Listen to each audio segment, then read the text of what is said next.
প্রতিপক্ষরা বক্তব্য দিচ্ছে ধানের শীষে ভোট দিলে আওয়ামী লীগ আসবে, আওয়ামী লীগ নৌকা বেলা এক। আর ভাই খেয়াল রাখবেন 5 তারিখের পর আপনাদেরকে এই সংসার নষ্ট করছে কে, এটা বিচার আমি মারিয়াবাসীকে দিয়ে গেলাম। কি কথা ঠিক আছে? মিথ্যা মামলা দিয়ে টাকা লুটপাট করছে কে,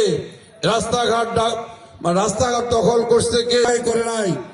আপনারা দেখেন ক্ষমতার অপব্যবহার কি জিনিস। একটা ছেলে একটা মেয়ে বিয়ে না হওয়া পর্যন্ত, বিয়ে না করার আগে যদি সংসার করে, বৈধ না অবৈধ হবে? অবৈধ। 5 তারিখের পর ভাই আপনারা কি ক্ষমতায় ছিলেন? আপনি আপনার বোনকে দিয়েছে ভালোগঞ্জ কলেজের সভাপতি বানাই, কোন অধিকার, কোন আইনে? আমরা কিন্তু জানি যে শিয়ালক মুরগি আদি দিলে কি করবে, শিয়াল খায় ফেলবে। ওরা ভাবছে জামাত ইসলাম কিছু জানে না, শক্তি নাই, সহজ ভাবছে। আমরা ছাড়ে দিছি যে তোমরা গেলেই সেখানে ধ্বংস হয়ে যাবা। ওরা ভাবতেছে নেতৃত্ব দিচ্ছি। আরে বাবা, সরকার হলো অন্তর্বর্তীকালীন সরকার, ডক্টর ইউনূস। আর এরা ভাবতেছে আমরা বাঘ। এরা যে জনগণের কাছে বিচ্ছিন্ন হয়ে গেছে, পৌঁছে গেছে, এটা আর বুঝতে ওরা পারে নাই। ইনশাল্লাহ 12 তারিখে রায় দিবে, আমি চ্যালেঞ্জ দিয়ে গেলাম। তার প্রতিফল সব জায়গায় যাই, খালি চাপ অমুক। তখন আমি বলি ভাই আপনার ধৈর্য ধরেন, কি করে করুক, হৃদয়ের ভোট জায়গা মতো আপনারা দিবেন, জোর করে কিন্তু পীড়িত হয় না।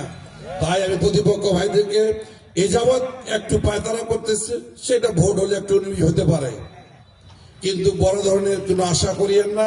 পঞ্চগড় 2 আসন, বোদা এবং দেবীগঞ্জ। আপনারা জানেন যে আওয়ামী লীগ পিরিয়ডে 2014 সালে আমি উপজেলা চেয়ারম্যান, আপনারা ভোট দিয়েছেন, বিএনপি ভাইরাও আমাকে ভোট দিয়েছে, আমি কৃতজ্ঞতা স্বীকার করি, তাদেরকে সালাম জানাই, অকৃতজ্ঞ আমি না।